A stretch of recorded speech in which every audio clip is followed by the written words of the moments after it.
Hello everyone, I'm Sharteria from the Hoboken Library. I am the Outreach Program Assistant. Some may be wondering when the library will open, but unfortunately I do not have a start date at this time. However, we will still like to make things fun and enjoyable. Today I will be reading Chapter 1 from a series called Weirder-est School, and the title is Dr. Floss Is the Boss. The author is Dan Gutman, and it's illustrated by Jim Pilot. Chapter 1, National Dessert Day.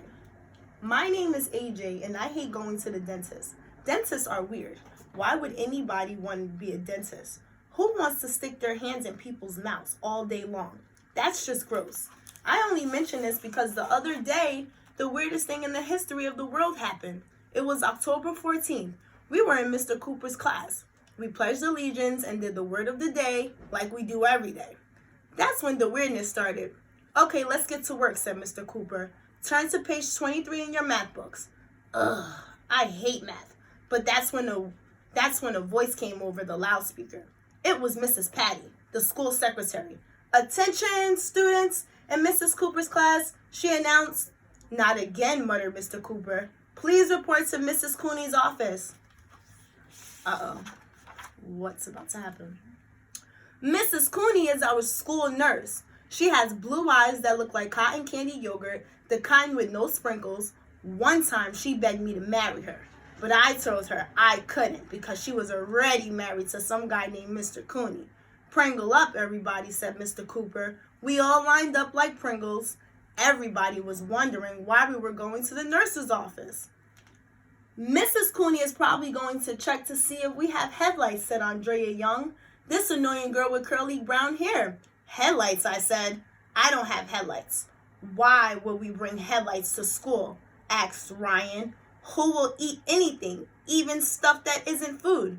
I don't think headlights will fit in my backpack, said Michael. Who never ties his shoes? You could bring 2 backpacks, suggested Alexia. This girl who rides a skateboard all the time. 1 for each headlight?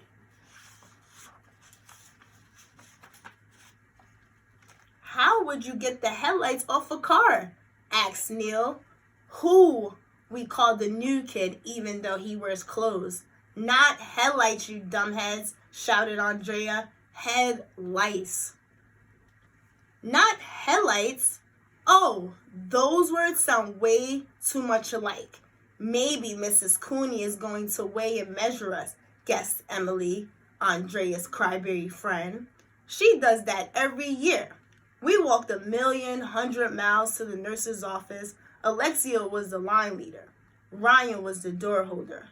Good morning, boys and girls, said Mrs. Cooney as we filed into her office. As I walked by her, I whispered to Mrs. Cooney, I just want you to know that I don't have headlights.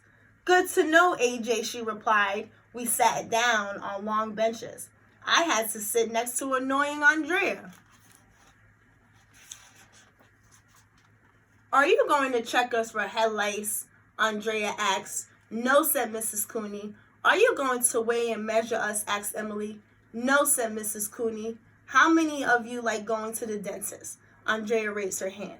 She was waving it in the air like she was stranded on a desert island trying to signal a plane. I love going to the dentist, she said. I go every 6 months. Me too, said Emily. Who does everything Andrea does?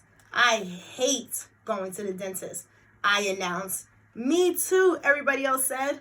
Well, you kids are in luck, said Mrs. Cooney, because you don't have to go to the dentist today. The dentist is coming to you. What? Today is National Dessert Day, said Mrs. Cooney, so I thought it would be the perfect day to bring in the dentist to visit our school.